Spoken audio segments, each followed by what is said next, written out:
Start with Les Courriers. As far as gender and sexuality goes, I think this was the most theoretical of all the readings that I did for this English class. As far as gender and sexuality goes, on page 66, it says, in speaking of their genitals, the women do not employ hyperboles, metaphors. They do not proceed sequentially or by gradation. They do not recite long litanies whose refrain is in an unending imprecation. They do not strive to multiply the intervals so that in some they signify deliberate lapse. They say that all these forms denote an outworn language. They say everything must begin over again. They say that a great wind is sweeping the earth. They say the sun is about to rise.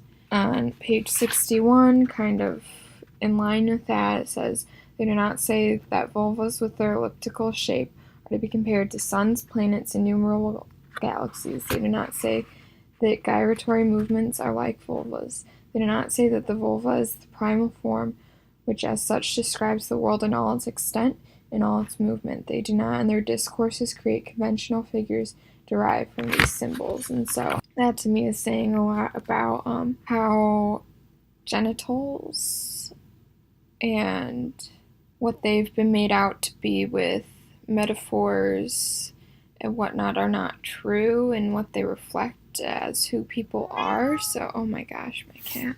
And they don't make a woman, that sort of thing.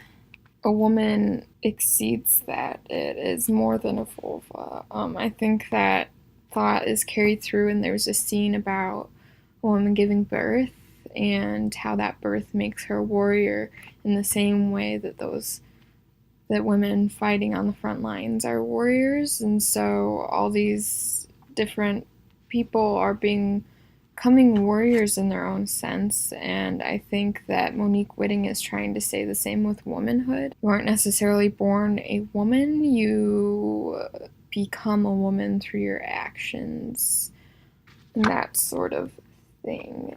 As far as questions I have from this reading, they live in an all-woman world, and thus all their relationships are woman to woman. And so I just question if that would be defined as lesbianism, because there isn't heterosexuality, so there isn't homosexuality. And so if they live in this all-woman world where they all have relationships with women, is there still a need to define themselves? What is the politics of definition, I guess? What kind of power lies in that as far as gender and sexuality goes? For Oranges Are Not the Only Fruit by Jeanette Winterson, it revolves more around a coming-of-age story of a woman who is in a very cult-like religion. And what I found riveting about this in terms of sexuality is in a lot of coming-of-age stories with that,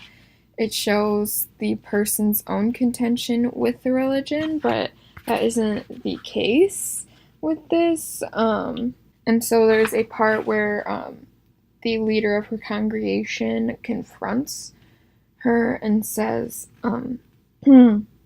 he turned to me. I love her, she said. Then you do not love the Lord, he said. Yes, I love them both. You cannot, he said. I do. Let me go. And so you can see that she isn't at war with herself in ways that a lot of popular literature depicts the coming-of-age story of a lot of LGBT community. Instead, she's at war with the people. On page 101, it says, knowing Melanie was a much happier thing, so why was I beginning to feel so uncomfortable? And why did I not always tell my mother where I stayed at? It was usual for our church to spend time, days and nights, in each other's homes. Until Elise got sick, I stayed with her a lot, and I think she knew where I was on the nights I didn't arrive. Melanie and I stayed together there sometimes. Long sleepless nights, till the light filled the window and Elise fetched us coffee.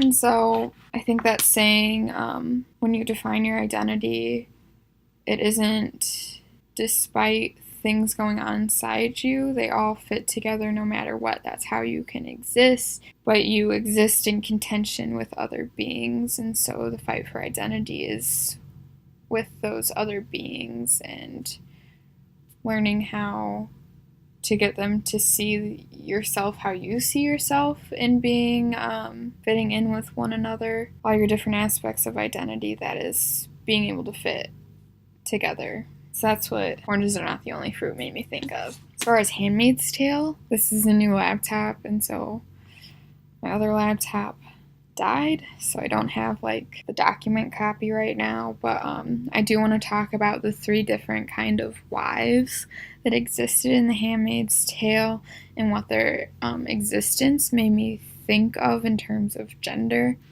So there was the handmaid, there was the wife, kind of like the captain's like main wife, and then there were the ones who did like the cooking and cleaning. And I think the existence of those kind of show the different archetypes of a woman's personality that are expected in a marriage, or just kind of in society. You know, there's the whore who has to have sex with the husband and like have kids, and then there's the homemaker who, you know, makes the food and cleans, and then there's also the social face, the one who needs to exist and be a friend to the husband and all of that, and interact with the rest of the world, and kind of deny those other aspects that are happening despite the necessity of them to continue the household.